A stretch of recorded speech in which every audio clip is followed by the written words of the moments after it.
সংগ্রামী ভাই বন্ধুগণ, 5ই আগস্টের ঐতিহাসিক বিপ্লবের পরে আমরা দেখেছি অন্তর্বর্তীকালীন সরকারের প্রধান উপদেষ্টা তার মামলাগুলো থেকে মুক্তি নিয়েছেন।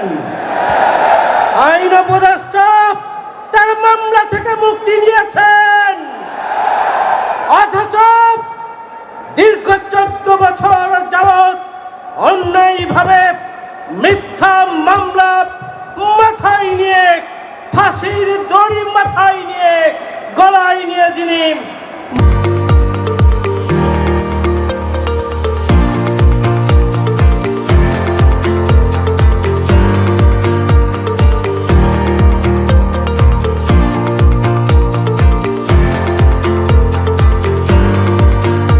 মানবিক জীবন যাপন করছেন, আমরা আজকে জিজ্ঞাসা করতে চাই কোন কারণে বাংলাদেশের জীবিতদের মধ্যে সবচেয়ে নিপীড়িত মজলুম জননেতা এটিএম আজহারুল ইসলামকে মুক্ত দেওয়া হলো না। আমরা জানতে চাই এর পিছনে কোন ষড়যন্ত্র রয়েছে। আমরা ধৈর্য ধরেছি 6 মাস 10 দিন, আমরা রাজপথে আসি নাই।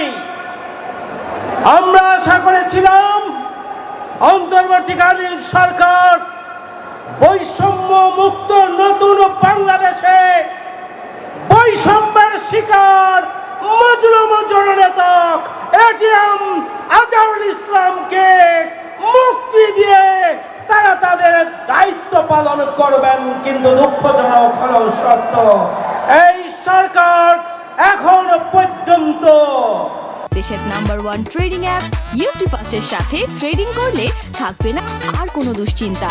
সকল তথ্য ও প্রয়োজনে আছে আমাদের অনলাইন সার্ভিস, তাই জেনে বুঝে বিনিয়োগ করুন ইউএফটিসিএল এর সাথে।